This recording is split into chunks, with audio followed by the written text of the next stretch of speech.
Hi there, I'm RJ Stevens, CEO and co-founder of Friends of Commerce. And I am Matt, CTO and co-founder of Friends of Commerce as well. We're a B2B and B2C e-commerce development agency. Matt and I have both been in this space for 20 plus years apiece. We've worked with all types of different clients and different verticals, from small startups to large, Fortune 100 companies working on, complicated projects. We are focused on just delivering the best advice and the best honest work that we can for our clients, because at the end of the day, a lot of it comes down to just understanding and trust. And it's right there in our name for Friends of Commerce. And this is our very first video, so we're really excited to be on this journey with you. So obviously where we're going to start is from the beginning. We're going to talk about what it is that you're going to need to start to look at digital transformation. From there, step by step on how to build upon the foundation that we're going to start to lay. So obviously I know it sounds scary and it might be quite the endeavor, but we can take advantage of the systems that we have at our fingertips today. We have the ability to leverage some really cool technology to essentially optimize your time and automate processes that will give your buyers a really good shopping experience. And so we're going to focus with this video on why B2B companies should be leveraging digital commerce. And it kind of boils down to a couple things. One is, it's what your clients expect. It's the interaction they're having with every other thing they do, with their own personal shopping, probably with a lot of their business purchasing processes. And two, it just makes financial sense. And, so how we do this is we go through a process of looking for where's the low-hanging fruit? Where is the path of least resistance, just to get us started? And how do we take things that are maybe manual processes? Maybe, your clients are still sending in a fax. Maybe they're sending you an email, but somebody has to manage that and take that in.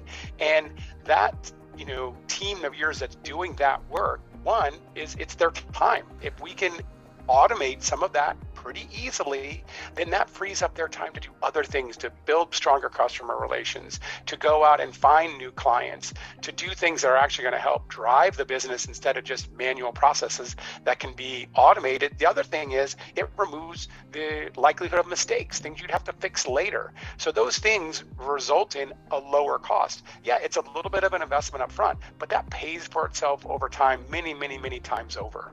Part of the digital transformation is, maintaining your workflows the best, as much as we can in the digital world as you're doing today. So obviously one thing that we're going to obviously need to start with is understanding your current workflows, how your buyers are buying. If they're, like RJ said, if they're sending in faxes or placing orders through email, and then the workflow of manual process of somebody actually keying these in, those type of things we obviously start to understand.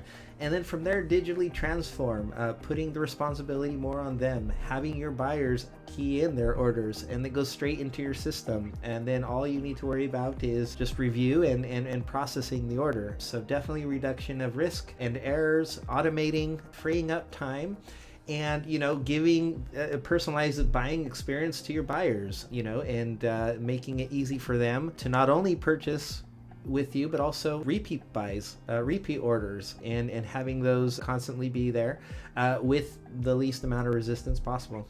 Yeah, that's really important. One of the other things I think a lot of companies don't really fully grasp, at least early on, is you also get access to a ton of data that you haven't had before. What are your clients looking at? Are they looking for a product that maybe you don't even sell? Are they looking for it in a different size or a different color or anything like that? So you're starting now to get information about not only how they're interacting with what you have, but what else could you be doing to improve their experience, or to maybe even offer them products that's going to expand the revenue that you're going to be able to drive from that client. So not only is it the experience, it's all the information and data that now you have at your fingertips to make better business decisions. And these are just a few of all the advantages that you can take advantage of in digitally transforming your business in the B2B world, and even implementing that into B2C.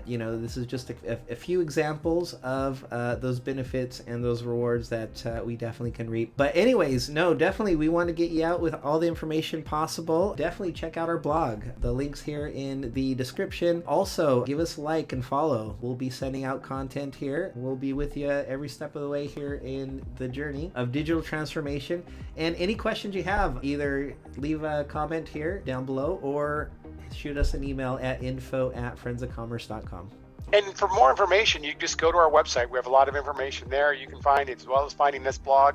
And we look forward to seeing you in our next episode.